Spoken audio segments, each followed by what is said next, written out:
Welcome to Realfine Hotline. I'm your host, Ashley. We're going to be interviewing Keith today.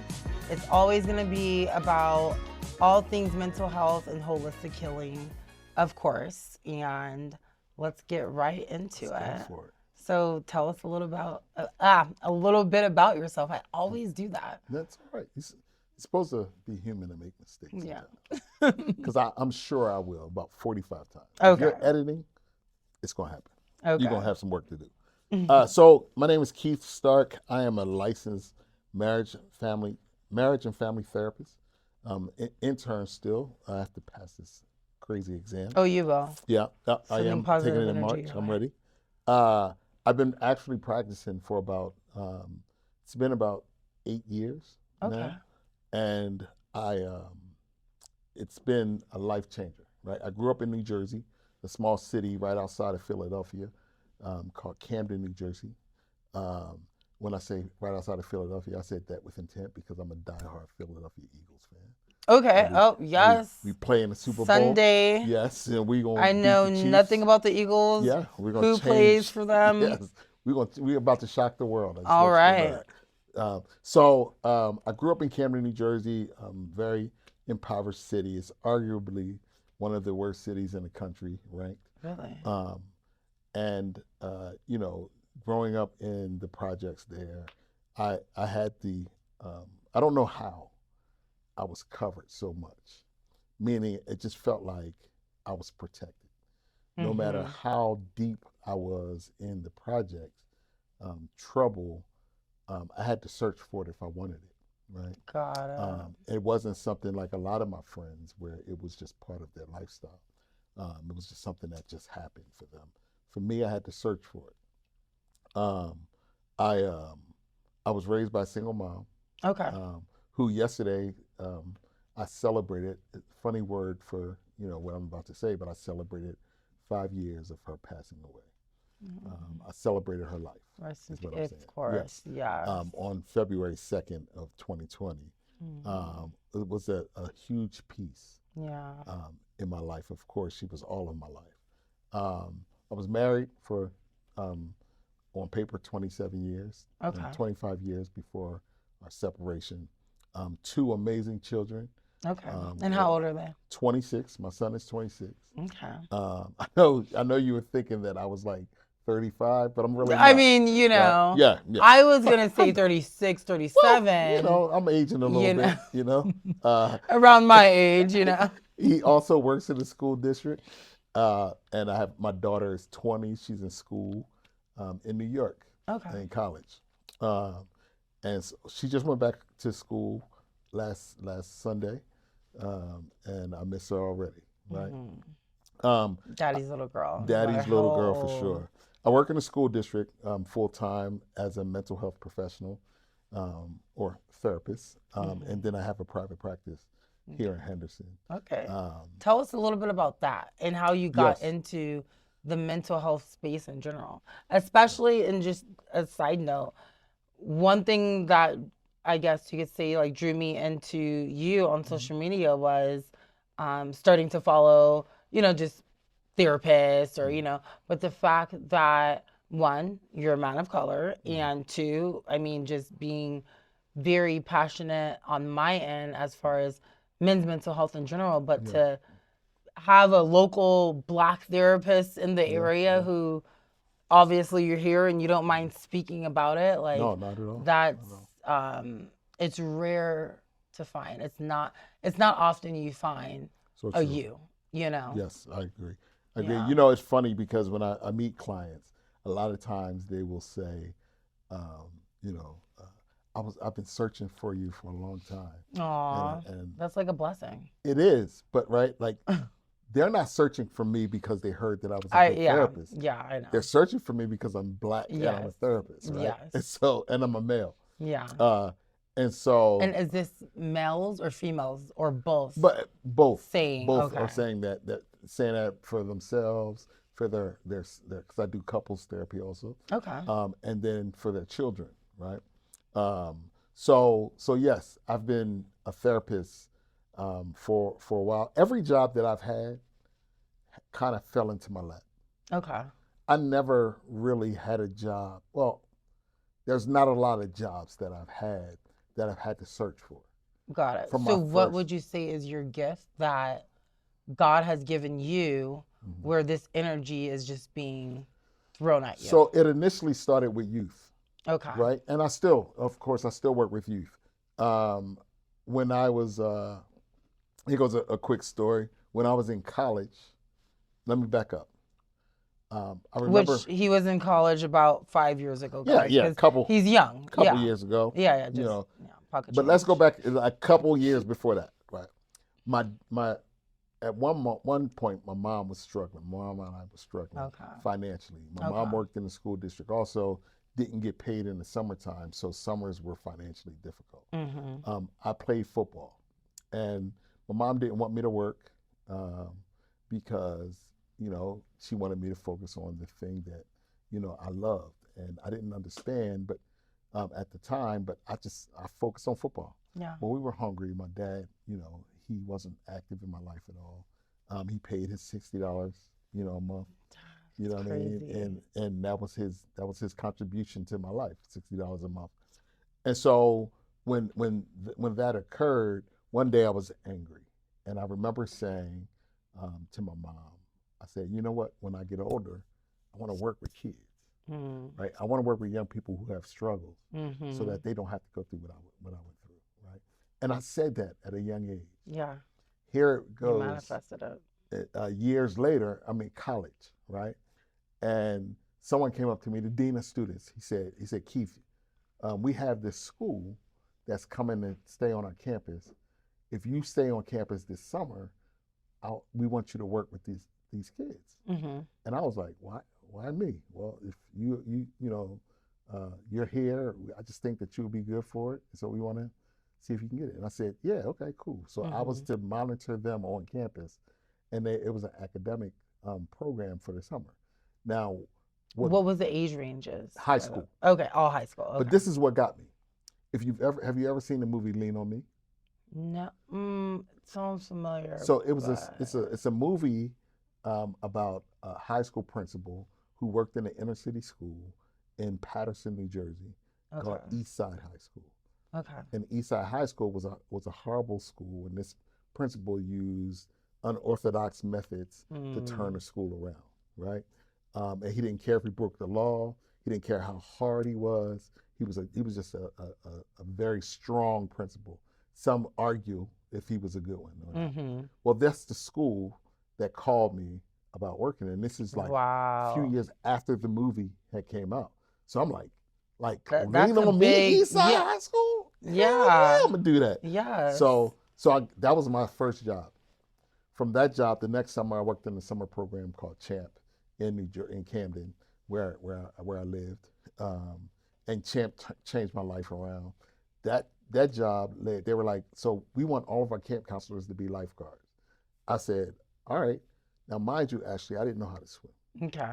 Like I could, Did you ever go to the beach, pools yeah, growing yeah, yeah, up? yeah, Okay, but but I couldn't swim. You know what I mean? got Eighth grade, I almost drowned because I got knocked in a pool. Right? it. I Mm. could not swim. So here I am, at the age of like I think 20, I was, and they asked me to be a lifeguard. And so at a summer camp, also being a camp counselor. So I had to one learn how to swim. But if you ever been to a lake in Mhm. on the East Coast, the water is red. Oh yeah, It's no, not on cedar. the East Coast, Yeah, but a lake in it's general. cedar Yeah. cedar water, right? Mm. From the trees. It gets its color from the trees, but it's completely healthy.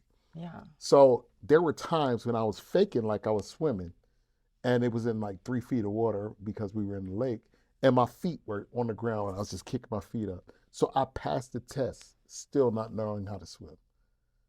Right? Wow. Became a lifeguard. This is how I knew it was for me though, because that lifeguard job, when I got that lifeguard job, I came home from college. My college closed down. Came home from college, and I became I asked for a position at the YMCA to be a Okay. lifeguard. They were like, "Yeah, you can, but we need you to run this team night on Friday nights." So, making a long story short, or to go back, I did learn how to swim, right? Okay, Throughout by this this process, yeah, time. yeah, I knew how to swim. Okay. How long I did it missed that take you, piece. by the way?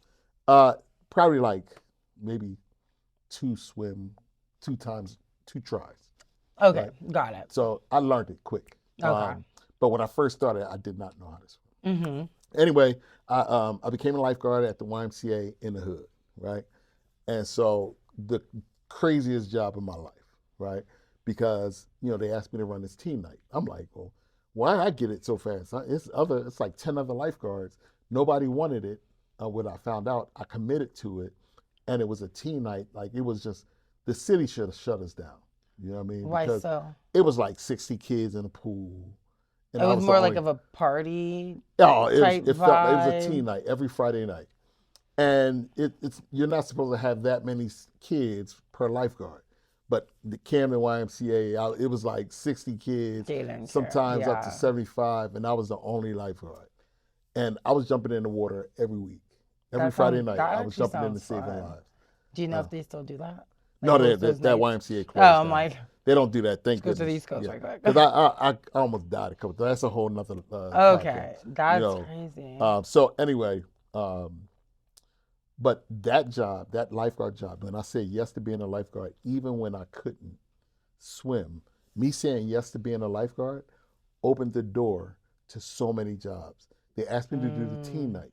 I've, I work with kids a little bit, but not that much. yeah. But so I did the team night. We destroyed the team night was amazing. So from that, I got a job at an alternative high school. Okay, like a charter school or No, like what? no, no. Alternative high school meaning it was a behavior school. Oh, okay. It was kids not being able to function in regular high schools Okay, was sent to this so behavior school, got it. and so I was assigned with one young man who I just spoke to on Friday. This has been since like I think this was about 1995, right?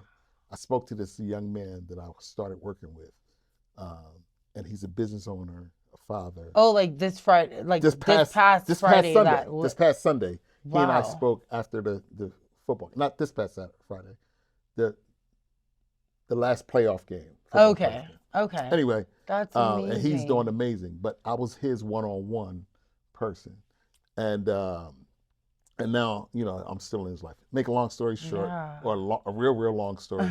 Trying to make it shorter. One job led to another, and when I said yes to being a lifeguard, even when I couldn't swim, I just said I'm gonna jump out there. Yeah. It opened the door to me working more and more with kids, which allowed me to walk in the place in which I work. That job led to me going into a career, working with kids at alternative high school. Then I worked a long time in juvenile justice back Mm, east.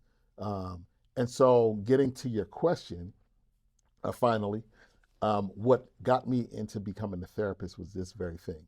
When yeah. I worked in juvenile justice in Jersey, we had a phenomenal system, Uh-huh. right? When it came to juvenile justice, kids would get adjudicated or incarcerated Mm-hmm. in the city that they lived in.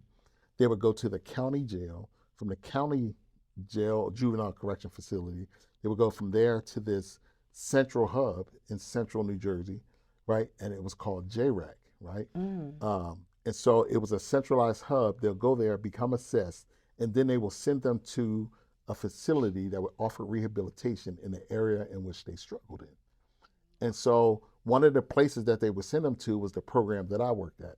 Mm-hmm. And so that program um, was for kids who either were addicted to drugs or to the drug lifestyle. Now we had more drug dealers than we had drug users, Yeah. right? Um, but what really got me into mental health was the fact that kids were coming to the program, getting rehabilitated, and then being sent back home. And they would get rehabilitated, life would be good. We're like, this kid is going to be amazing. Yeah. He's going to go out and do great things. Go back home into the area in which they were Environment raised, that yeah. and then wind up coming back. It's like relapsing. It's Yes, like you're yes, addicted to alcohol, you exactly. get clean, And then you go then you hang out get in the thrown bar. out. Yeah, yeah. Exactly. Thrown So out into the world and So the yeah, like recidivism rate, which is the rate in which they returned, mm-hmm. was about like over 80%, which meant Mm. that just about every kid that went home was coming back. And once a kid is in the system, it became very difficult for them to get out. So it would frustrate the heck out of me. I would be angry. And so what happened was I was like, what is it that I can do? Because I feel like I'm not making a strong enough impact. And so I Mm. said, I want to be a therapist. Yeah. Little did I know what kind of therapist.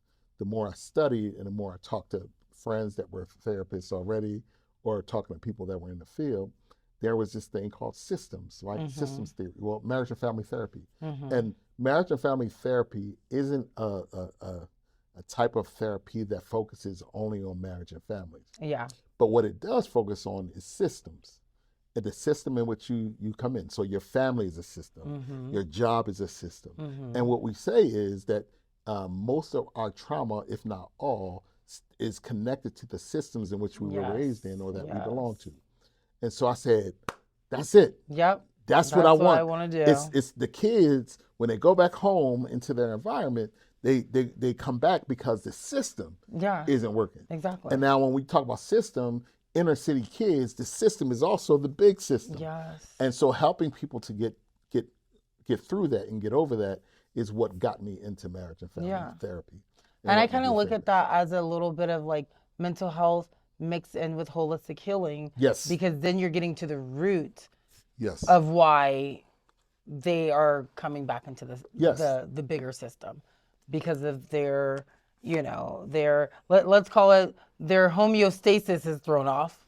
You know Ooh, what I mean? like that. That's a therapy I'm word. smart. I'm I'm smart. feeling the homeostasis is Dr. Ashley yeah, Kane. Dr. Ash. I like it. I like it. Yeah, yeah, yeah. So yes, they go back into this environment that they can't maintain that cycle of change that they had already worked through, and they did Mm-hmm. all their hard work to go back home and go back into the same environment. Yeah. So they come back. So the system, the bigger system, is Yeah. set up for them to return.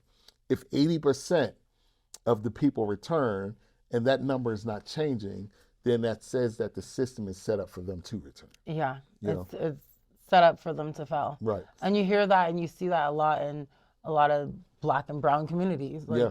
Yeah. it's you know So what I true. mean? Yeah. And then to get more specific to that, I started looking at the system. Then I'm like, okay, so the system is off. The family, something is wrong with the family system. Then I start to think about the men, right? The men in the system were missing something as well. And so I started to focus more on men. And the more I developed as a man, as a husband at the time, as a father, and now I'm in an amazing relationship, and we can talk about that. Yeah. But as I developed, I realized the struggle when it comes to mental health Yes. that men of color, and black men face in this society, and that's what got me really focused on that. So Yeah. I gave you that long story. Oh, no worries. By all to means, come share to- it all to this because yeah, point. everyone has a story and that's the thing. Like what got me into doing this is talking to men and men feeling and again, women, again, we've already known that women have all these resources. But a lot of men feeling like they're alone, like they, may not feel comfortable of picking up the phone like, "Hey bro, I'm going through this. Let me cry to you." Yeah. Due to ego or comfortability or just not having a healthy system around them. so You know true. what I mean? So Whether it's their family, their friends, their coworkers, their whoever, So yeah, no, everyone has a story. So I'm pretty sure someone could be watching and they're like, "Oh my goodness, like Yes. I'm inspired by him." Right. Well, I You hope know what so. I mean? I hope so. Like, yeah. I hope so. Just like I didn't just wake up one day and be like, you know what? I want to own wellness spas. Then one day I want to be a doctor. Then one day I want to be a bodybuilder. Then the next day, well, I can't say I didn't want to get married, but like it was just like whatever, like basically surrendering to whatever is meant for you and what God has in store for you. And it sounds like you have already had the like you were like born with this gift and you discovered it young because some people don't discover it until until they're 56 years old or never discover their gift. I think like everyone else, right? Our pain happens early on in life, and we go through this life, this early life of pain, and we all have different experiences. It's about how we respond to them that matters the most, right? But we go through life with childhood pain and trauma Mm-hmm. and all those different things. And if we respond effectively to those things, if we learn how to respond, whether it's through therapy or through other means, right, holistically, Mm-hmm. um, then we can learn that our passion is developed through that pain. I knew you were gonna say Yeah, passion. yeah. And Yeah. so my passion, Passion or purpose. Either yes, P right, is good. right. Yeah. Well, Mm-hmm. passion promotes your purpose, right? Exactly. So my passion was developed through my pain, Mm-hmm. and I just knew that I didn't want anybody else to feel what I felt. I didn't want anyone else to go through what I went through.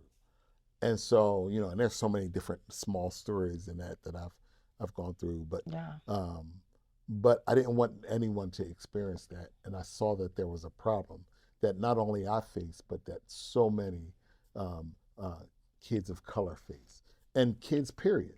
When it comes to fatherlessness, um, when it comes to not having a father in your home, or a good father figure, or a good Mm-hmm. male role model. When I was coming up, our biggest role models, uh, they were on the corner. What I mean? Drug dealers. Mm, I looked yeah. up to a lot. And then it was, I did have, a couple of teachers that was, black men that was like, I was like, wow, I want to be like that. Yeah. You know what I mean? There was one, Mr. Arline. I talk about him every time I do anything. Mr. Arline was my third grade teacher and my fifth grade teacher. Mm. My mom was so tired of coming up to the school for me. My mom said, "Hey, listen, you beat him. You spank his butt when he out of line." To Really? Mr. Arline, and I was like, "Bet my mom not coming back up to the school." One day Mr. Arline was like, "Stark, you're at the school with me." And I was, huh? What I do? No, no, you're at the school. Man, Mr. Arline put me over his lap, Oh my tore God. my cheeks up. But And they like teachers at that time couldn't get in trouble well, or like no well now one we're knew. now we're really going to start talking my age for I real know, now. that's Yeah, why I I'm thought we like, was giving them the how do we 35. keep Yeah, it, we couldn't keep it, but Yeah. in the 70s, 80s, right? Like, those laws weren't in effect. Yeah.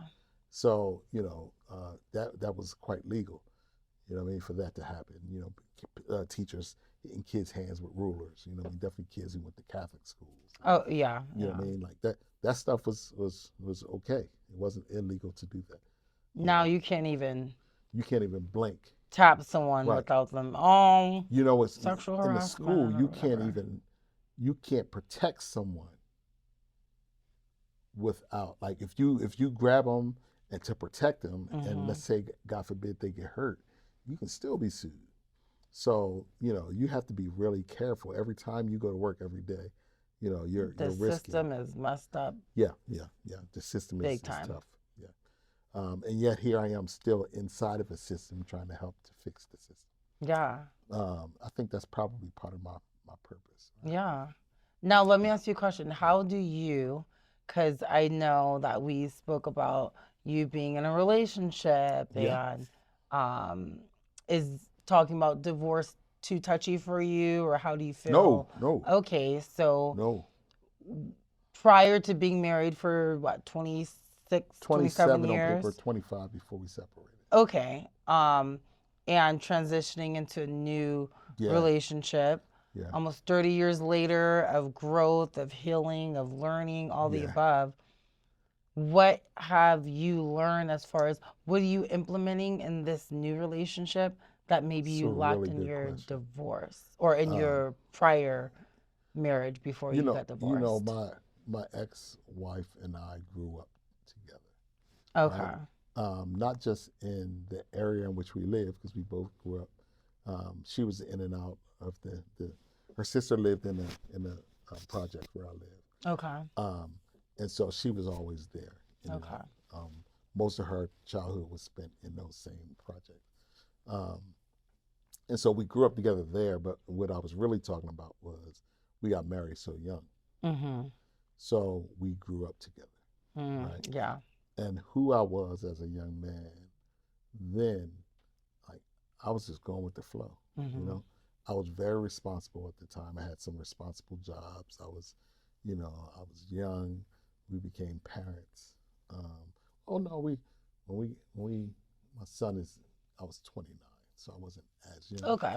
But we started off young, and there was so much that I didn't know, and so I don't want to talk about my book so much because I haven't started it, and I don't want nobody else to Got take it. it. Yeah, no worries. They might not even think it's great, but I do. Some Right, things are just right, kept close to your heart and not talked about. exactly. But I'm gonna talk about that. Yeah. Right, talk about my relationship, and it's geared towards my marriage. The book, um, and it's about the things that I didn't necessarily know, that caused my marriage to fail.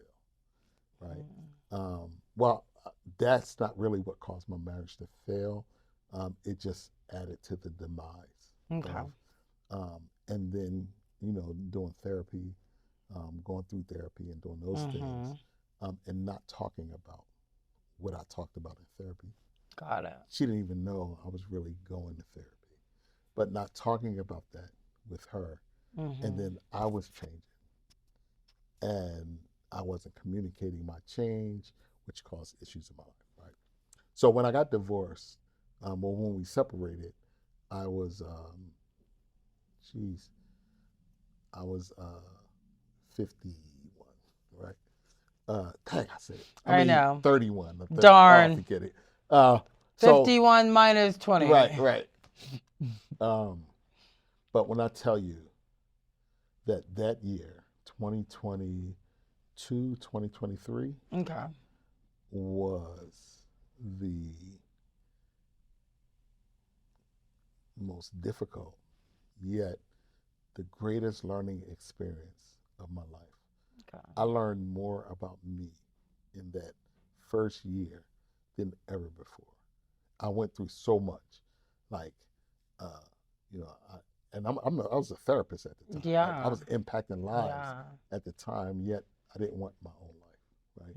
Mm-hmm. There was suicidal thoughts. There was, Mm-hmm. I was just like, drinking. I was really free when it came to me taking care of myself and me being an impact. Mm-hmm. I was failing, but I was learning so much about myself. And so I was able to make this transition to becoming the man that I am today, which is, if it wasn't for my marriage failing in that year prior to, I wouldn't be the man I am today, which is completely different than the man that I've ever been. And that's so beautiful. Right. And I'm using the word beautiful, Yeah. no matter if you're a man or not. Yeah. No. Yeah. Like Yeah. that, So that's fine. that Yep. is beautiful. Yeah. And so in this relationship, um, I'm a lot different. I feel like I'm a different man. I'm a communicator, and I tried to be that in a marriage, but because of all of the issues that we had, I didn't. I shut down. I didn't talk. Um, I didn't feel heard. Like it was just a lot, and I'll never talk bad about about my ex. Right? Mm-hmm. I respect her. I have deep love for her. She's the mother of my children. Yeah. One, but two, we're friends, Yeah. and we grew up together. And so she's still an amazing, and she's still a part of my life, Mm-hmm. because of our kids, for sure. But in this relationship, I said that I will forever be a strong communicator. One, regardless of how I think she's going to feel about it, I will always consider her feelings, but I will always Yeah. talk about what I'm feeling and experiencing. If she is a place of where I can be vulnerable, then I'm going to be vulnerable. And at the moment that she doesn't, um, respect my vulnerable space, Mm-hmm. if that ever happens, it's important for me to talk about that. Mm-hmm. A lot of times, men shut down, and if they don't feel like they can be vulnerable, one, we don't. So we're slow to communicate. Now, question, just a Yeah. little side note or side question. Do you think it has a lot to do with your own healing and that is your trauma response due to being unhealed What's in that? areas? For example, like say you don't feel comfortable communicating and being vulnerable. Yes. Yeah. No Yeah. one's telling you Yeah. don't do this, Yeah. don't be vulnerable. You're Yeah. choosing not to, Right. and by choosing not to, that's your trauma response.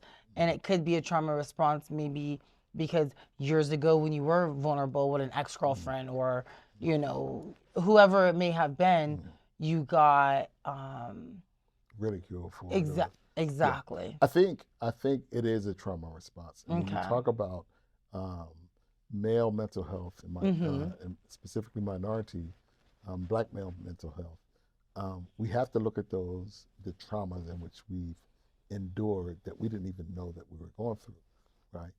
Um, if you grew up in the inner city, one, um, or with a father who was, who didn't encourage your emotions, um, your emotions could mean in the inner city your life, right? So if I was vulnerable, if I let you see a weakness, which crime meant that I was weak, if I allowed you Mm-hmm. to see that, you that could be the end, right? And so we're not allowed to. Then we start dating, right? And a man who cries is soft. So, we can't cry in front of our women. We can't cry to our parents as men. We can't cry in our communities. But yet, when we get into relationships, it's like, why can't you be vulnerable? Yeah. A man can't don't share his So emotions. it's like Well, you're never being able to right. feel or have a safe space with Never. anyone. No one, no one. That, yeah. Everybody says that this is what I can't do. Yet I Yeah. have these feelings and emotions that I'm trying to get out And and I you want to get out. suppressing And they're them. suppressed. And Yeah. so but every emotion, the emotions that we hold on the inside comes out in one way, shape, or form, Exactly. right? It's either through, fighting, through Mm. violence, I've through, always looked at it also as the whole, you know, disease, sickness, yes, illness, all that is yes. manifested, So true, suppressing. so Yeah. true. So that's really really important. And it's funny you said that because uh, in my marriage I found that I was always I never felt good. You Yeah. know, I struggled with diabetes, high Yeah. blood pressure, heart issues, Yes. cholesterol issues, Yeah. and I struggled in that area. Um, After my divorce, I lost 40 Hmm. pounds.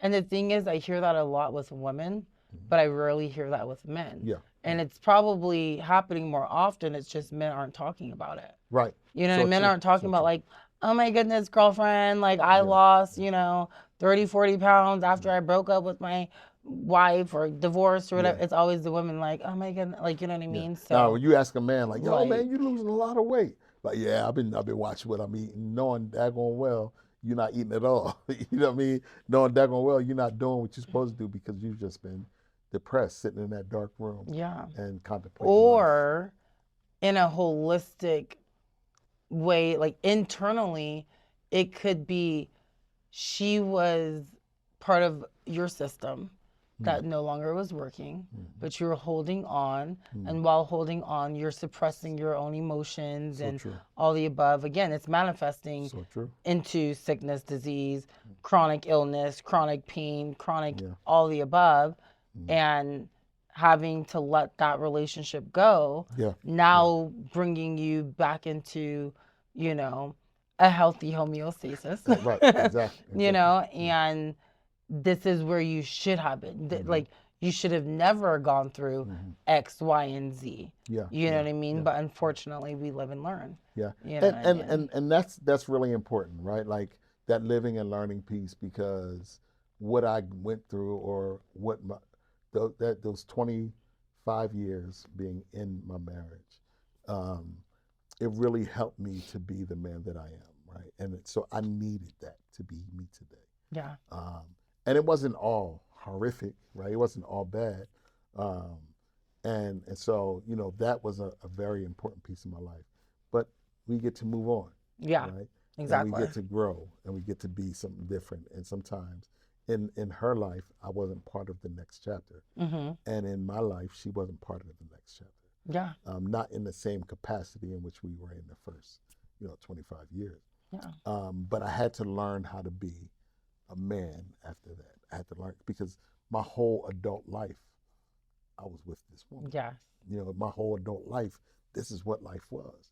And so when I go out to be on my own, when I first walked into my apartment, like I got my keys I'm souped. Like I'm like, yo, I got my keys, you know, Party Central. Yes. I go up into You're my 18 right. That's what it felt like. again. Again, right? I'm 51, but I'm Yeah. 18. I live Mhm. on the second floor. It took me 20 minutes to walk upstairs. So my knees hurt. Right. But I get up in I walk into my apartment door, open the door, excited. I got to the top of the steps and I was just like, fuck, ain't nobody here. Yeah. Like it's empty. And I had two stools and a mattress, I think. That's all I had. Yeah. Then I was able to get a box spring Mhm. and a mattress. I had a full size box spring and a queen size mattress. Mhm. So if I sat on the edge of my bed, Mhm. the whole You're mattress would flip yeah. up. You know what I mean? So when I had to get in Yeah. the bed, I had to jump to somewhere in the middle just so that I wouldn't kill myself, you know what I mean, trying to lay Yeah. down. And I was like that for about, I don't know, a few months before I even got any furniture. I ain't had no company over. I didn't have nothing Mhm.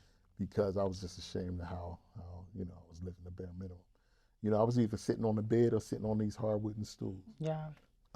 But I learned so much about me Yeah. that now today I'm a different man. I'm a better man for that.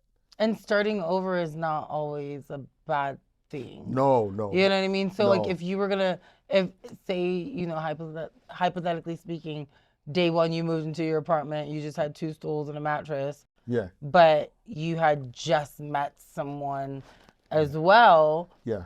who Well, loved you and who but during that cherished. time I didn't meet. It wasn't. She wasn't there. Yeah, yeah, It but was a I'm year saying like later. Right, hypothetically right, right. speaking, Oh yes, say, yes, you yes. know, you met someone, you know, the day after and Hmm. she comes over and she's like, okay, you just have two stools and a mattress. The Yeah, one for you is not gonna care. yeah. She's not gonna care. Like, So she, what all else do you need? I'm right, just here by right, myself. right. Like, you know what I I just mean? needed some Like, comfort. I needed a yeah, couch. I needed a TV. You yeah. know what I mean? I'm But if on my someone's gonna right. judge you, Yeah, you know yeah, what I yeah. Right, mean? right, Like, right. I just need to make sure that during football season yeah, I had something to watch it mm-hmm, on. yeah, Right? But so true, so true. yeah, The right one for you won't care what you have exactly, when yeah, she can see that potential, right? exactly. So true. So anyway, I just grew, you know, through therapy, and I grew to become, I think, the man that I am today, and still a lot of progress. But it made me a better man. It made me a better father. Mm-hmm, It makes me a better husband for my future. mm-hmm. Um, and it also made me a better therapist. Got it. Yeah, Um, I didn't realize in the beginning, I was like, I won't see another couple again. Like, who wants to listen to what I have to say after I went through a failed marriage? And so I found myself, I was telling all my clients, like, hey, listen, I just want you to know before we start this session that I'm divorced, going through a divorce. And uh, and I need to put that out there before you book this session yeah, because you may not, you know, want to book this session. mm-hmm. And so, you know, people are like, nah, I want to hear your story. Yeah. Yeah, yeah. So it made me a better therapist to couples. Were you ashamed internally, thinking like, okay, like this may, you know, ruin my income, like my Yeah, bread and butter because I'm getting a divorce and yes, it could be embarrassing or yes. what were you feeling? Were you feeling embarrassed? Were you feeling shame? No, Well, I think it's a little bit of both. yeah, Shame, embarrassment. yeah, How yeah. were you I feeling? was feeling like a failure for sure, but emotionally I was feeling shame. Mm-hmm. I was embarrassed. I felt like I lost the respect of. I would lose the respect of people. I felt like, you know, like I should just quit and go do something else. Um, and I felt worthless. Yeah. I felt, you know, there were so many things. Even as a father, like, um, you know, I prided myself on being a family man, right? I prided myself on being a father. You know, I loved that aspect of my life and who I was. Mm-hmm. So when I was no longer that, like I felt like I was no longer anything. Yeah, like who, like Yeah, I didn't what know am who I I was. without a family now? Right, right. So I had to go through that transition as well, even with adult children. You know, my kids were grown adults. But well, my daughter was 18 but was in college. My son was, he graduated from college, and I still, felt like I was the worst dad in the world because I couldn't hold my marriage together. Did they say anything to you or judge No, you no, or my they kids are understood? very open, Okay. and so I joke a lot, Okay. and we joked a lot in the house, and it was like they were like, uh, "Dad, like, come on, bro, like, you focusing too much on it. We love you and we want you happy. Yeah. Period." But that still wouldn't stop what I felt on the inside. Got So, um, so now, being in this new space and in it. this new Mm-hmm. relationship, like life is amazing. I love where I am, Mm-hmm. and where I'm going. And since then, I wrote two books, one being a journal, and the other one. Matter of fact, let me change that. They're both a journal. One Okay. is a journal for men, That's good. and the That's second amazing. is a journal for couples. And just over the past few weeks, I wrote another book that I should be finishing in the next couple of days. Um, I'm talking about mental health, social media, and politics, Yes. the state of of our country, and how to really, really focus, um, and not get consumed with all the stuff that's going on, and keeping your mental health first. Yeah. That's I it. want to know more about your journal, the one Yes, that's geared more towards mental health for men. yes, yes, Yeah. yes. Is that one So already finished or yeah, that yeah, one? yeah. Oh, So okay. that it's on Amazon. Okay. Um, it's called Proclaiming Don't You. let me promote Yeah. you. It's called Proclaiming You, a men's mental health journal, and it really just talks about, it. What it does is it brings mental health, to you, right, to Yeah. the man. A lot of times, men won't step into the mental health space. They Yeah. won't step into. They won't sit on my couch, right? Mm-hmm. Um, but they will pick up something in their own private time and read Mm-hmm. it. And so, I did it in hopes that men would pick it up and just go through the prompts and journal on it a little bit, and it really focuses on your mental health. And then in the end, it encourages you, if you found something in this book, if this book really got you to want to, dive in deeper, Yeah. book an appointment with a therapist. If you need Yeah. help, check me out, and I'll point you in the right direction. Now, when So you were in therapy, how did you find your therapist? And was it a man of color? Was it a man, woman? Like what was your therapy initially, that's process what I was like? looking for. Okay. Um, In person or online? uh, my goal was to find one in person. However, the more I became a therapist, once I became a therapist and diving into that, I realized that, in this town, like, black male therapists, I know them all, right? Like, it's not, it's only a few of us, and we have a group of black male therapists, where we come together and we meet on a regular, basis. I know them all. Mm.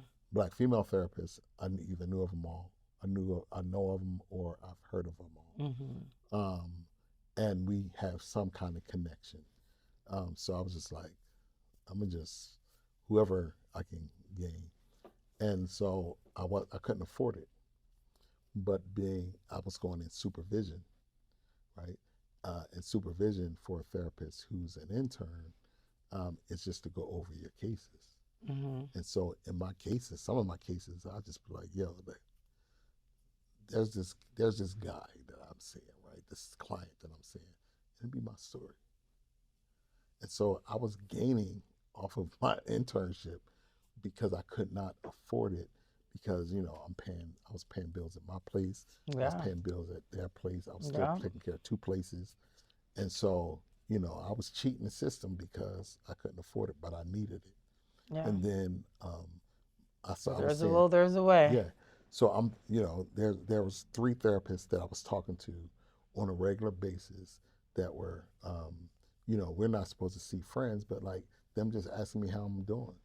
You know what I mean? And I was just like, And then yo, there goes a whole therapy session. yeah, yeah, You know yeah. what I mean? Yo, Hey, how you Keith, doing? what's Three just hours later. calling to check on you. What's good? Like, man, this thing is hard. Yeah. Well, hang in there. You know what I mean? And so that, I was reading everything that I could. I was investing in Keith. Yes.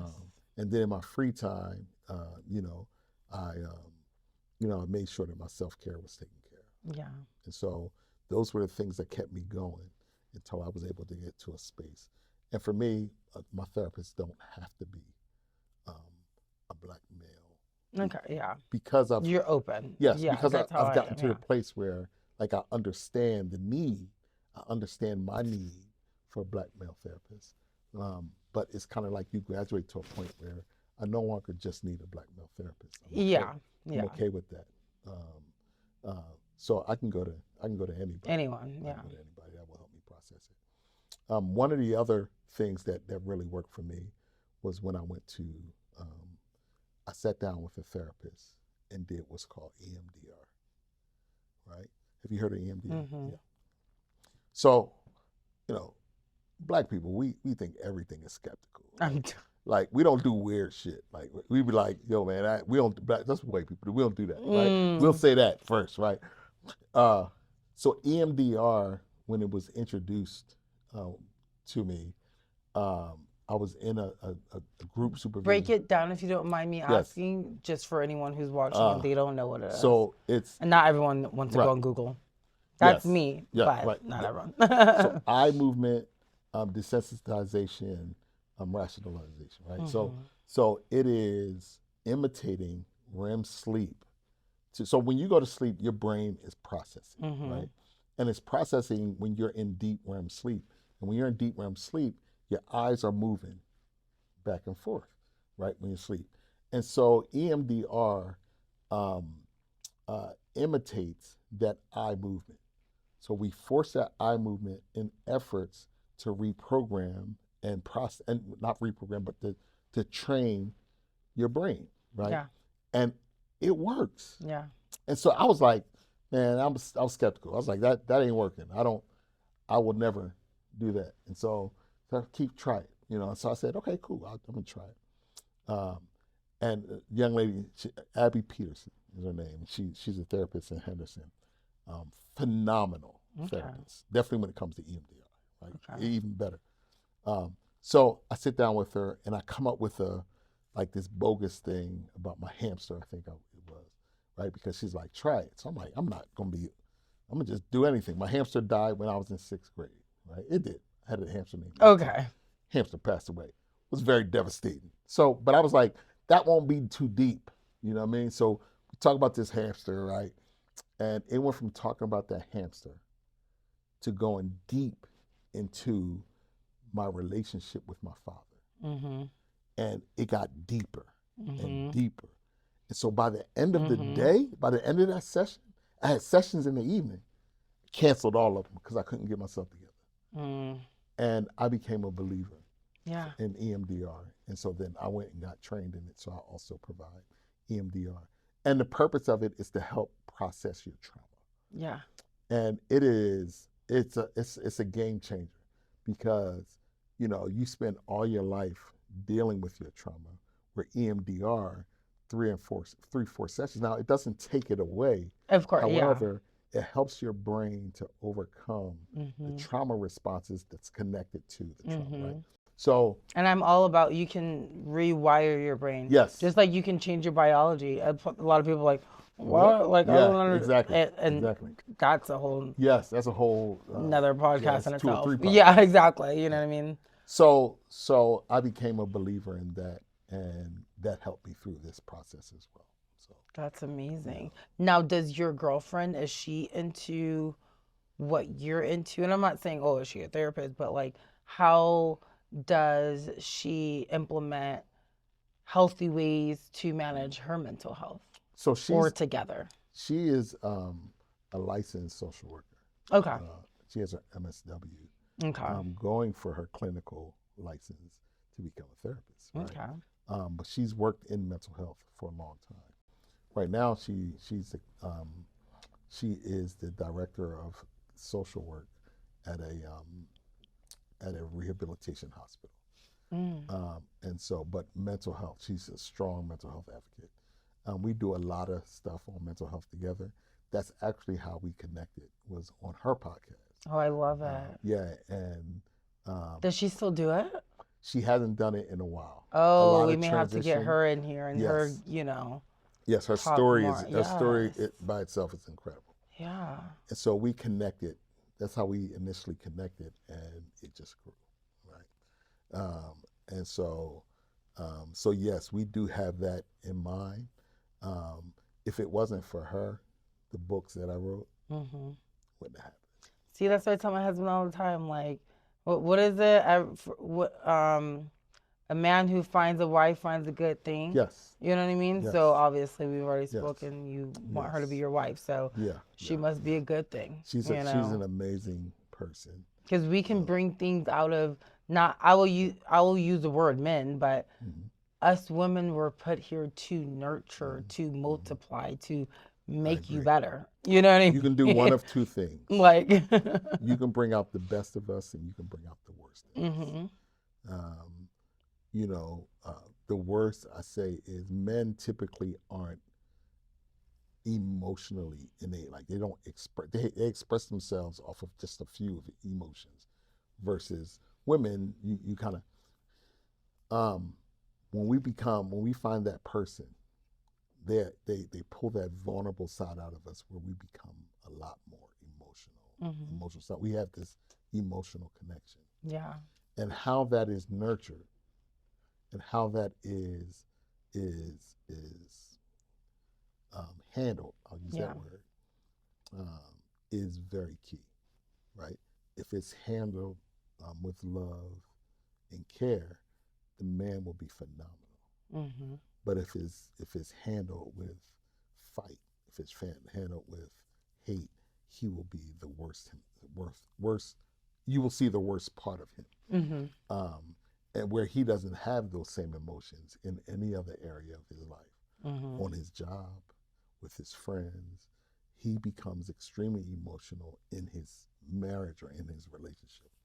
And so it's important that, if you want to see that side of your man, create a space where he will provide for you the world when that space is created in his healthy self. yes, There's a lot of people that's probably listening to this and be like, well, yeah. I did that. And Well, I yeah, don't, right. The problem is with that is a lot yeah. of people claim that they did that Hmm. and they don't take responsibility for what they really did. Yeah, a lot of I've said this, and even just as a woman, like when I hear women speak all the time, whether they're single or in a marriage or relationship that they're just miserable at, a Mm-hmm. lot of times it's blaming the man or Yeah. like Mm-hmm. you have to take accountability for your wrongdoing. I mean, well, I've been with my husband for 7 years, and it's like, oh, I could write a book on all my BS. Yeah, yeah, You know what I yeah, mean? I'm right, not oblivious, and right, I'm not saying I'm perfect. No, not by any means. right. But when you are self-aware of your flaws, your trauma, your Mm-hmm. triggers, your trauma responses, Mm-hmm. then okay, Mm-hmm. I feel safe and comfortable enough Mm-hmm. to be completely authentically or completely my authentic self with So my true, husband so true. to where it's like, look, babe, I'm Mm-hmm. still fucked up in this area. Right, right, right. Don't, And don't know that what to is the tell you, missing but I'm piece. telling you, Yeah, I still need help. that is the missing piece. Um, we're all responsible. Yeah.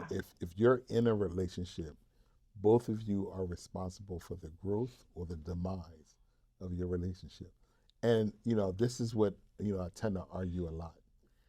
Even if one person um, cheated, right? In the relationship, there was some communication issue. Mhm. There was there was an issue within the relationship Mhm. that occurred that both of you can take some blame or responsibility for. Now, speaking of cheating alone, the act of cheating is the responsibility of the person who did it. Yeah. However, how do we get here? How do we get to Exactly. this Yeah. space? Um, is there some red flags that I never saw, I never looked at? Is it some conversation? You know, if you go to, this is a side note, if you go to any happy hour in this town, it's We are full, in Las Vegas. right? It's full of men, a lot of times married men, who don't want to go home, who would rather go home when they're drunk, when Yep. they're intoxicated, so they can either It's go, them numbing right, they numb it, whatever they're they go going to through. sleep, they wake up, and they do the same thing tomorrow. Instead of going home and dealing with those issues, instead of going to therapy. A lot of men, just because we're speaking to men, and we could speak the same for women, Yeah, women. right? Yeah, but But men. but a lot of men Yeah. have given up in Yeah. their marriages, and it's either cheaper to keep her, or I just I'd rather die than make things better. And the reality is, you don't have to. Yeah. We don't have to. There's help out there. Yes. There's people in professions like therapists that will help you to how do I communicate this? How can I help my wife to understand me better? Or how can I help my husband to Mm-hmm. understand me a little better so that we can get through this and life can be changed. Yeah. Life can be turned around. And so, it's just about communicating the need. A lot Yeah. of times we just hold it within ourselves, and then, like you said, we die of diseases lonely because we've allowed it to kill us, to kill our spirits, to kill who we are internally, and we become something we never thought that we'd be. We get to a place we never thought we'd get to, and we die. Yeah. And there's so much good in life. There's so much life to live, that you don't deserve that. You know, no matter what you've done in your marriage, it can be forgiven. Yeah. Even if it's not forgiven by someone else, it can be forgiven by you. I was going to Right? say Yeah, forgiving self yourself. forgiveness is key. Because they say, when it comes to forgiveness, it's not about you getting that person to say I'm sorry. It's you being able to say sorry either to yourself or you forgiving someone without even saying a word, without them even saying anything. Yeah. You're doing it for you. And Forgiveness is for resentment you.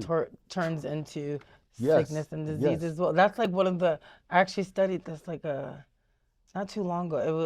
It was a list of like you know resentment, anger, anxiety, just Mm, like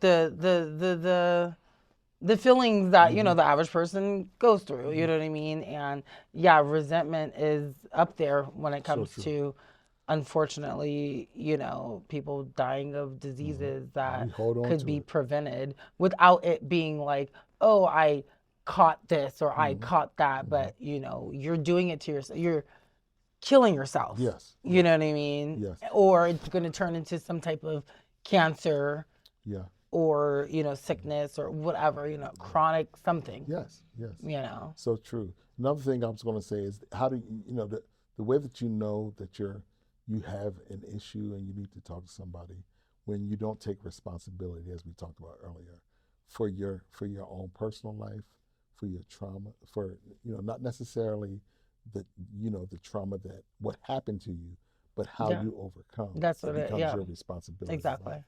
Um, and when you blame, right? If you go on any social media sites, particularly TikTok, right? When you I go, still don't know how to use that. oh man, I I'm a fanatic. TikTok schmick schmuck. Yeah, I yeah, don't yeah. know. It's a phenomenal app, right? But if you go on there and you scroll through, um, people's lives, right, where people are live, what tends to happen is Mm, you'll hear people in there arguing relationships, really? right, constantly. Now, this is a small piece, and this is a whole nother conversation, but 99% of the time, it's black men and black women arguing about relationships. Really? No other culture has this fight, but we do. And it's a blame game. Give me an example because, yeah, give me an example Yeah. and then I'll say what I'm thinking. So black men would say that the reason why we struggle in relationships is because of you, black woman, right? You're Mm, a lot of points. You're raising the man that you don't want. You're turning your sons into soft black men, or black man. You're the reason why we struggle, right? We're all blaming each other on those apps, well, in those lives, and not taking any responsibility for the demise of our culture and our relationships. And then is this specifically, and like correct me if I'm wrong, like African American people? Yes, I'm Okay, so telling not you, like all black cultures.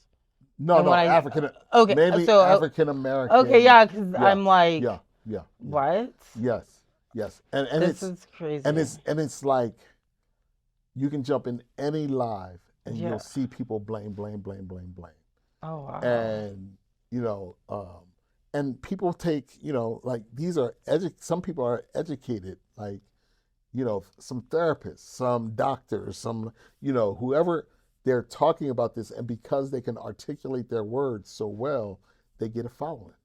You know, I'm gonna jump out there and say this. People, a lot of people might, you know, might not like it, but you know, Kevin Samuels, you Mm-hmm. know, he was Yeah. one that, you know, created this. You know, some stuff he talked about, people, you know, held on to and was good, but some of it was part of the demise of our culture in when it comes to relationships in our families. It gave men strength who, you know, men think that they're high valued with no value. With it, they don't value themselves, but I need you to value me so that Yeah. I can be a man, right? And so it was very, very attacking in his later part, was very attacking on black women and very uplifting for men. But it was very divisive as a culture. And so a lot of men live off of that. And now the whole 50-50, all that is now based on this Kevin Samuels ideology that I think caused more damage, and it supported the trauma that we have in our culture and in our relationships. In the long run, destroying and hurting our kids and how they see and think about relationships. Yeah, and because a lot of this stuff is taught in the home. So say Yeah. you have a mom or a dad who has this, you know, way or this system of thinking that Mm-hmm. has been toxic and unhealthy their whole lives. Yeah. They're not presenting a healthy, you know, whether it's a marriage, a family, a relationship. Yeah. You know, think about like a single mom who, you know, has a daughter or, you know, just has daughters, Mm-hmm. you know, and she's showing these daughters like, oh, it's okay to bring men in and out of Mm-hmm. the house and Mm-hmm. around you guys Mm-hmm. and this and that. Mm-hmm. So Yeah. what are the daughters gonna do They're when going they to do like, that. They're going oh, to do it's that. okay to have Mm-hmm. men in and out of my life. Mm-hmm. Next, Mm-hmm. in and out of my life. Right. And Right. it's the same cycle. Me personally, I'm not about that life. I don't Right. know anything about that life. Right. Thank you, Lord. Right. I was raised in a two-parent household, and where there's, you know, it's all about education and sports Mm-hmm. and love. And yeah, like, no, my parents weren't, you know, rest in peace to both of them, but no, they weren't perfect Right. Right. marriage-wise. Right. But Right. yeah, so it's Right. like, They love their kids. exactly. So now it's like if I ever have kids or, you know, or even just implementing things that maybe I saw in their marriage that wasn't healthy, more so on my dad's end, just because he lived longer and he Mm-hmm. raised me after, you know, Mm-hmm. my mom passing and stuff. So it's like the healthy things, I implement that into my marriage. You know what I mean? The things that he was able to be like, I wasn't, not saying I wasn't shit when I Right. was, you Right. know, Right. when Right. your mom was here, but it's just like I learned Mm-hmm. from the time your mom was here to now, X, Y, and Z, and Right. actually implementing it and showing me what healthy love looks like, what it Yeah. should be like. Even though Yeah. he didn't, um, you know, implement that all the time in his marriage, I know basically what not to do, what to do. Mm-hmm. Like, you know Yeah. what I mean? Like, I wasn't going to go for a toxic man. I Mm-hmm. wasn't going to go for a man who Because of the has no example. who has no self Mm-hmm. discipline, or because to me, a man who, like, what attracted to me or what attracted me to my husband was a man who has self control. Self control, aka self discipline, Mm-hmm. and being consistent with Mm-hmm. that. You know what I Right. mean? Right. Like, I mean, I've said it to friends before. Like, my husband could go on a month trip, and I'd be like, have fun, Mm-hmm. check in Yeah. when you need, but Right. like, not like, oh Life my is goodness, good. he's gone. What is he Right. doing? Da, da, da. Right. Right. Now, God forbid anything. That's between him and God. Yeah. Not my, like, Yeah. even as your wife, I can't control who you Right. are. Right. You know what I mean? Sounds like a marriage that is based on. Um, um, it sounds like it's based on a healthy marriage Yeah. and not, you know, a toxic one. So Yeah. And I I think think that's learning true. from our both of our backgrounds. Yeah. We won't get into everything, but like Right. just from what me and my husband have gone through and our parents and just our family dynamics, it's like, okay, this is what we do want in our marriage. Like, you know Mm-hmm. what I mean? Mm-hmm. And open Mm-hmm. communication. And See. because this is what I hear a lot about when, I've had male clients throughout the years like vent to me about like Mm-hmm. not being able to be open to their wives or even feeling like um, they can't even like show their body. Mm-hmm. And again, obviously, what I do at my spa is, Mm-hmm. Mm-hmm. hands on doing what I do. And That's hearing not this fair from because men, your husband built like an Adonis. Like yeah, this dude got muscles coming out his ears. You know what I mean? Like that. So you don't know what it's that like for that's them other women who go through what they go through with their no, but husband. these No, are I'm joking. these are athletes. Right. Like Oh these are wow. athletes telling me this. Like professional athletes. Professional ex boxer, won't name his name, but he probably could be watching this right now. Um, Baseball players, football players, bodybuilders. Wow. Yeah.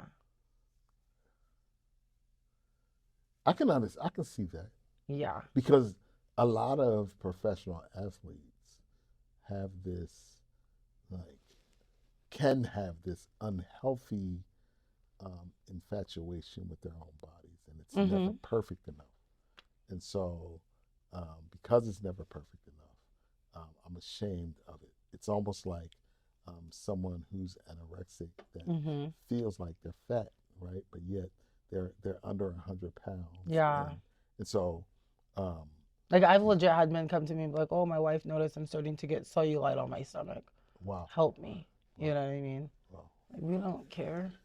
I She love probably notices, but if I love all you this. know, yeah, like You she's know what I mean? probably Like like, every curve in my stomach. Like you know how long it took me to work on this. Like I but the love. thing is though, a lot of men Yeah. or in society, people don't understand. Like I literally have seen and had conversations with people that people would be like, "Oh, guys think like that or guys feel Yeah. that way." Like, yeah, because in society, it's it's shown or it's not normal for a guy to, oh, I feel insecure about my body. Right. When us women are looking at this man and we're like, he looks good, you would never know he feels insecure about, you know, But whatever. believe it or not, men start at a very young age, right? Think about it. Whenever you see a little boy and, with his dad, or if you put up the muscle sign, right? That, He's yeah. look at my muscle. You like my muscle? It's all about that, how big your muscle is, or, about muscular look. And so Hmm. men have always been that way since they've been a little boy. And so, it's just not seen as Yeah. much or not talked about as much. But image is really important. That's Yeah. why in our culture, right? That's why we want the best cars. We want our cars to look Image, good, our status. clothes to look good. If it wasn't Hmm. for women, we would not even care about cologne or deodorant. I Right? know. Earlier today, my husband, I was like, what was that? Like, you Yeah. smell like, Yeah. Yeah. yeah, I Right. get it. So image to us is really, really important, and what we look like, what we smell like, um, what your perception of me is based on what I drive, based on what Hmm. I have on, is really key. And Yeah. so, but But the thing is, as a woman, I just don't want men, and I've had this conversation multiple times with different men, where like I don't want men to feel like, say they're single and they're trying to find love, mm, that they have to lead with money and yeah, just their aesthetics and this and that. Like a real woman, oh yeah, that's great. That's a bonus. Like, oh, you're over 6 feet and muscles and nice car and nice home and you make over six figure. What like that's great. That's a bonus. But if you're really trying to find like someone who truly loves you for you, all that's not going to matter because God forbid something happen and you lose all that tomorrow. yeah. You know what But I mean? but you know what? We we would love men would love that, but society tells us Exactly. That's why something I'm like, different. yeah. Do you know that in order to be deemed as a man, you have to earn that? Mm. for men. Think about, like, you are considered a male until you prove yourself that you're a man to the person that wants I that agree. desires your approval. Women I are women complete. from the time from, Yeah. when you hit your menstrual, you've now walked into womanhood, I and was almost nobody. an adult at that time. Right, yeah, I went through wow, puberty late. yeah, really, Yeah, I was but almost 18. oh wow, Yeah. yeah, that was late, Yeah. but no one questions a woman, even if they are striving to be, you know, if they're lesbian and they're striving to look more masculine, right? Then people will be like, oh, that's a woman, right? But a man has to earn that position. Mm. If when you listen to arguments, people talk about what a real man is. Oh, you're not a real man if you don't, if you're not 6 feet. You're not a real man for me if you don't have if you don't earn six figures, if you don't drive this. And so men are constantly looking to be deemed as a real man in the eyes of other people. See, And I look at the, I'm sorry to cut yeah, you off, but no, I no, look at that as the, for me, and I get that that's like society standards. yeah, For me, all of that has nothing to do with being a real man. For me, right, for example, I'll use my husband. Behind closed doors, to me, a real man is someone who can be vulnerable, yes, someone who can communicate, yes, someone who can create a safe space for your yes. emotions and your, mentally, emotionally, physically, Hmm. all of that, spiritually. Yeah. To me, that's a real man who can hold Can space. can we say that's not necessarily a real man, but he is a man that you desire, right? When you say Yes. that's a real man, what you're also saying is a person that don't provide that is not a real man. When in all actuality, he is a real man. What made him a real man is what came after puberty and going into manhood. But we So what tell, word should what, okay, because that's like a society yeah, phrase, real right, man. right, What is right, an appropriate word to yeah, describe what a real yeah, woman truly wants from a real yeah. man? Because I all think the extra, I don't care what designer shoes you wear. I yes, don't care right. about your belt. I Let's don't care just about your say let's shades. just say a man What? that I desire versus a Okay. real man. Because if a man put 10 women in his face and said and tried to be the man that that woman those 10 women said is a real man, he's going to be 10 different real men, right? Like, he will never fit what that real man is. He Mm-hmm. is a man regardless of his failures. He's Mm-hmm. a man regardless of the things, his faults. He's a man regardless of who he is, how much money he makes, what car he drives. He is a man. Yeah. He just might not be the man you desire, Yeah. right? And so if he's not the man you desire, preference is preference. Yeah, You I don't you desire this 7 foot yeah. No, NBA you player. you you get that. Right. You can have that preference thing, but when you start to define a man as a real man, and society has done that, so we feel like we have to perform in order to be a real man, See, in I wish order to get the society would status just of a man. get Right. rid of. There's no like. Yes, of course, it's easy to be like real man, real woman, Right. but there's no.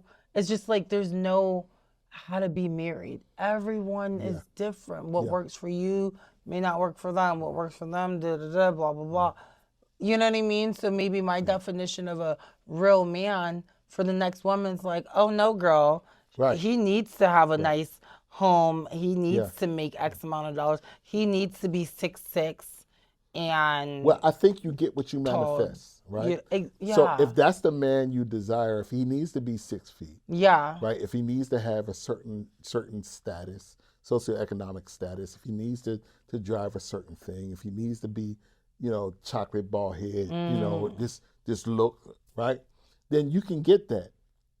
But what comes along with that, you get exactly, also, right? exactly. And so if you are that shallow enough to your description of the real man that you desire is physical, then the emotional attributes of that real man you're going to get as well. And Mhm, most of the time when people go that route, they mhm, tend to switch after they've had that bad experience to mhm. say, you know what? I prefer. My attributes change a little bit, Exactly. Yeah, my and so preference has yeah, changed. those attributes change, and Yeah. my preferences change. So but that's typically a shallow-minded woman, and they're shallow-minded men, or immature men, or Yeah. immature women, and that's how I would counteract the real man, real Yeah. woman. It's just maturity level, right? Yeah. You're a real man, you're a real woman. You're just maybe immature in certain areas. Yeah. And so I think that the problem in society is not necessarily how society views me, but it's about how I view me. And because we don't understand, and society plays a role in that, but because I don't understand who I am, if I don't understand the role I play in my life and in society, if I don't take responsibility for that, I will always try to match the standard that society sets for me. You get to determine if I'm a real man or not, and you don't. I get to determine the man that I am, and whatever I stand on is who I am, and I'm real to that. And if you don't like it, we got to be okay with it. I'm okay now at this age that, like, if you don't like it, cool, I'm good. I'm Okay, good. one of my last questions for this topic is going to Yes. be, so if your girlfriend comes to you and says, "Hey babe," she's vulnerable at this moment. You guys aren't arguing. There has been no back and forth. Just like, "Hey babe, this is how I'm feeling." And whatever she says, it could be like, I in your head it's like, "Oh, okay, well, based upon what she said, that means I'm not a real man." How it, if you don't want to change of course for society, now is it appropriate to hear her out and adjust how you are to appease her? I think the first mistake we make is the first mistake that I would have made in that scenario is questioning the fact that whether I'm a man or not, or a real man or not. Yes, I am. But when she comes to me with either a complaint or a gripe or an issue, Or even, "Hey babe, I noticed you do this. I suggest maybe try this way." Like right. trying to help you Yes, elevate yes. in an area that you lack. So first of all, it's important to realize that the person that's coming before me loves me. Period. Yes. Right. So if you love me, then I should give you the benefit of the doubt, and knowing that what you're saying to me is to make me better and not to hurt me, right? A lot of times we don't even trust the people that we say or we think love Yes. us. So when they come to us with an issue, we think it's something that they're attacking us, Yeah. and they're not attacking us. It's It's like, to this make is us better. love. Yeah. Right. One. Two, it is her view and her opinion from the seat that she sits. And so I can either do one or two things with it. I can take it or I can leave it. Right. But if I decide to take it, the reason why I'm taking it is because I know she loves me. I know she cares about me. I know that she has my best interest at heart. And so I'm gonna do my best to make that transition. Or I'm gonna do my best to look at that and see what it is about me that's giving her this view, and look to change that. If I disagree, it's okay. It's all right for me to say, Exactly. I don't necessarily see that, or I don't want to be that person that you because this is me. And then that's the time where you're gonna just have to leave it. And it's Yeah, okay. yeah. But if I know that she loves me, then I'm gonna do everything, and I love her. I'm gonna do everything in my power to make it work. And if I can't, then I don't. Yeah. And if someone leaves me because I made that decision or that choice for myself, then it wasn't about us. It was always about you. And if it's always about you, then I shouldn't I be don't here want to anyway. be there anyway. Exactly. And it won't take one situation for me to know that. It will be based on a lot of selfish comments. That leads thought up process to that led- yeah. It's always those flags, those red flags that let me know that she's that type of person anyway. Yeah. Luckily and preferably, my woman is not, and she can be critical, like, but it's a space for us to have conversation and talk and come to a commonality, or just have a good conversation about it, or just to understand why. And so I think it just takes a person being mature enough, being okay enough with who they are, to be open enough to hear somebody else's either criticisms, opinions, or views. Take that, marinate it a little bit and come back with, you know what, I can see that. Yeah. Or I don't see that for me, and so that's not a direction I want to go, and being okay with that. And Yeah. the rejection that may come with that, being okay with that. Exactly. So, yeah. I hope I I love answered your it. question. Oh man, say that again. I hope I answered your question. No, yes, no, for sure. Yeah, I yeah, mean, yeah. I feel like I could talk about this topic Oh, we got all we night got three, long. I four mean, more hours. This is definitely Yeah, yeah.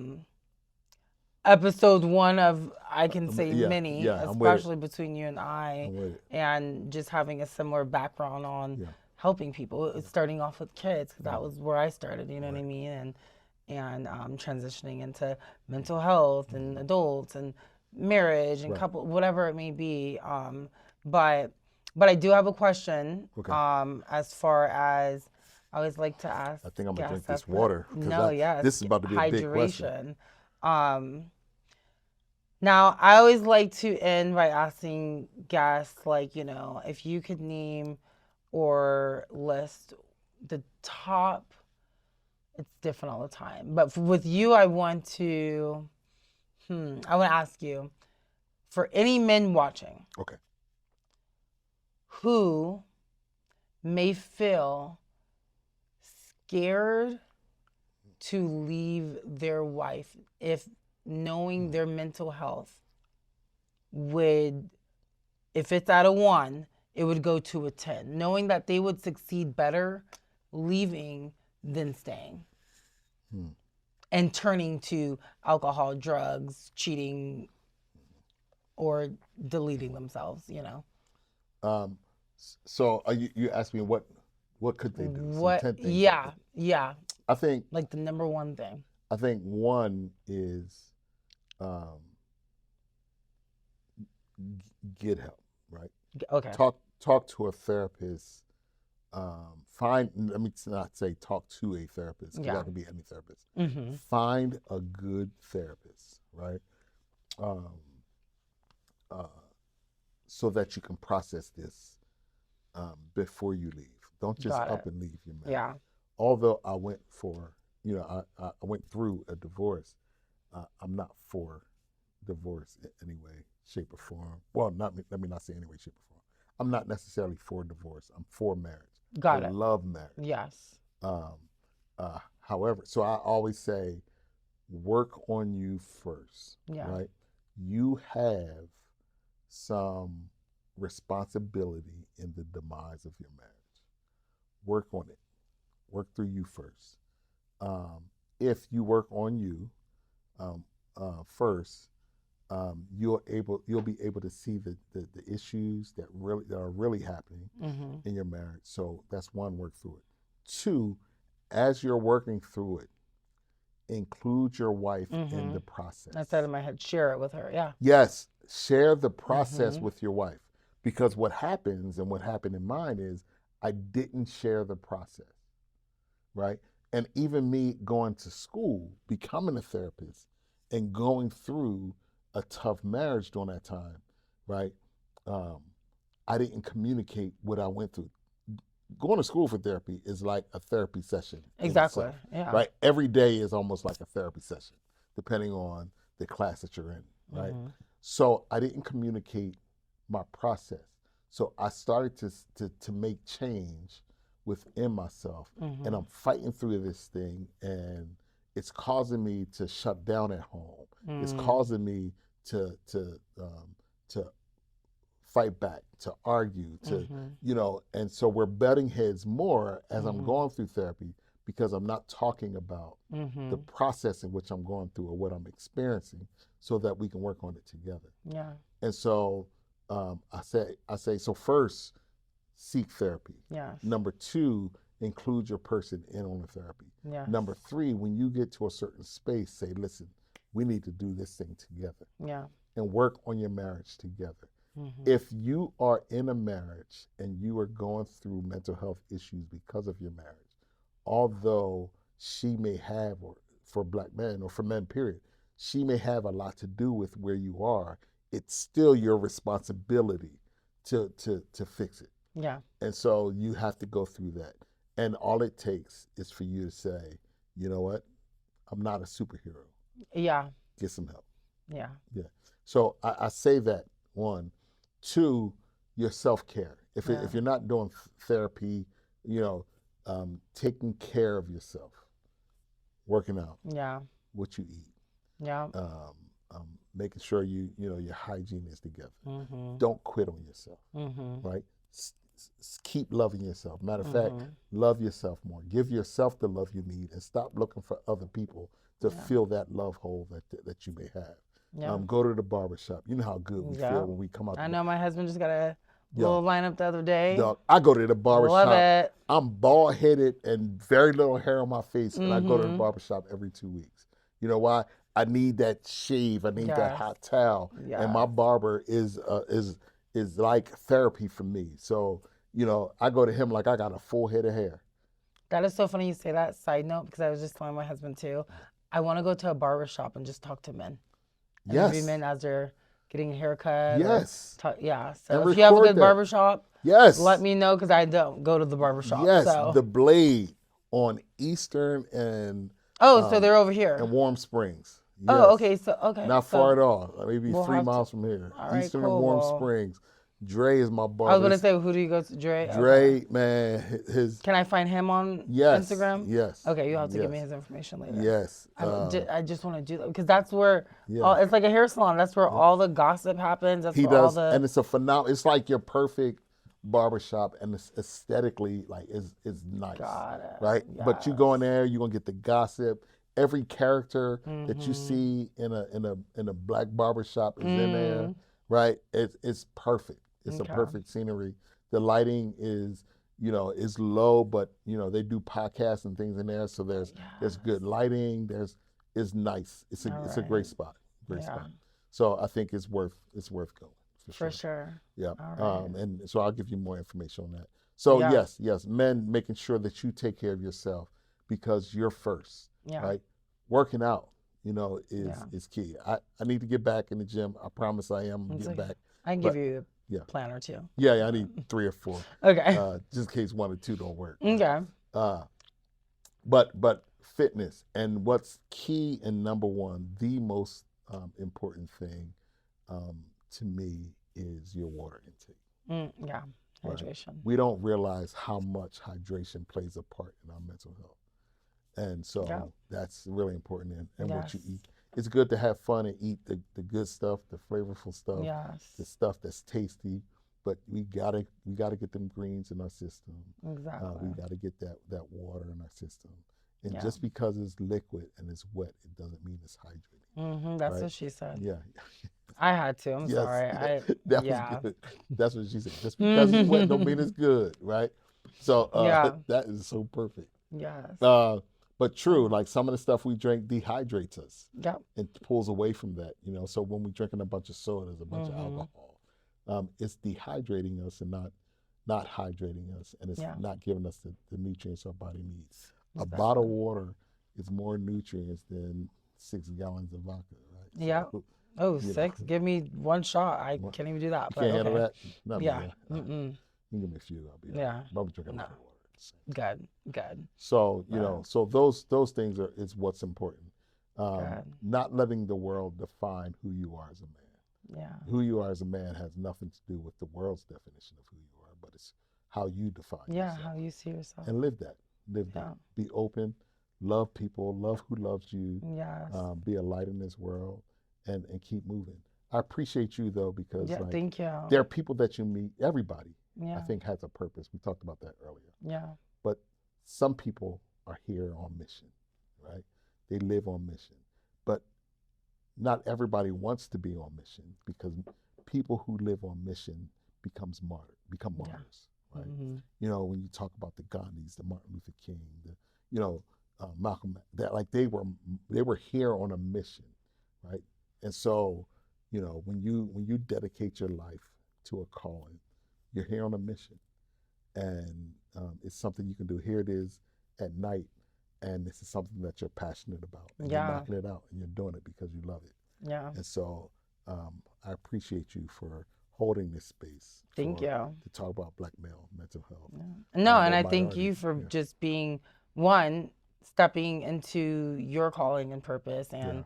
you being on your mission and being love and light to other men or couples or, just, but right now men. Men, And couples, kids, yeah. Well, I know earlier I said, so you're a free agent. Yeah. Because we're going to wrap this up. Yes. Let's hear about where we can find you. And yeah, So book a session with him. yeah. So I'll start with Facebook. It's Keith Stark Therapy. Instagram and TikTok is Keith the Therapist. Okay. And so I don't know what it is on Twitter. I don't use that no more. But I barely used it when I had it. Yeah. But so you can inbox me or DM me or any of those sites. Yeah. I'm on Psychology Today. Okay. So if you Google my name, Keith Stark or Keith Stark Therapy, one of the first things that'll pop up is my Psychology Today. You can go in there and give me a call from there, inbox me or DM me and on social media sites, and I'm around. I'm available. Yes. Yeah. So if you are, I offer therapy, of course, but I also offer coaching. Yeah. As a therapist, I'm licensed in the state of Nevada only. But as a coach, there's no jurisdiction over. Yeah. But coaching and therapy is definitely different. That's what I tell people. Yeah. And so therapy, we go back and we look at the trauma and how we got here. Coaching, thank you. We start from where we are where today you are now and where you want to be. Yep. Period. Jinx. Yep. Yes. I can't say nothing else. You owe me a soda, or maybe a margarita. Right. Yeah, I prefer margaritas. But yeah. So I do offer coaching as well, which allows me to be a little more marketable. And I love coaching, but as a therapist, I'm, I can say that I'm privileged because I'm like one of very few. There's only, I didn't say this, I say this in everything I do. In mental health, in therapy, there's 4% of therapists are African American, right? 4%. Men? No. Or just total? Men and women. 1% of all therapists are men. I just saw this stat maybe a couple weeks ago. Yeah, 1% in the whole country. Yeah. The need is great. Yeah. The need is high. So I encourage other young men or men who want to change a career to go into mental health. It is a career that is, that has grown over the years and is continuing to grow, and it's worth it. Yeah. So it's the best thing I've ever done. So, I love it. You. Thank you. Thank you for showing up and showing out and being open and honest about everything. Yeah, of course. Y'all gonna be like, well, this one that good. I'm gonna just throw this. That's just trash this one. Who's next? We're not gonna air this episode, guys. No, thank you. Yeah, thank you. Again, and like I said, this is definitely gonna be more than just one episode between us. We have a lot to talk about, and give me your information at the end, and so good stuff. Yes. All right, guys. Well, we are gonna be closing this segment out. Thank you again for tuning in to Realfine Hotline, all things men's mental health and holistic healing. And again, I'm Ashley. This is Keith. So I always end with toodle.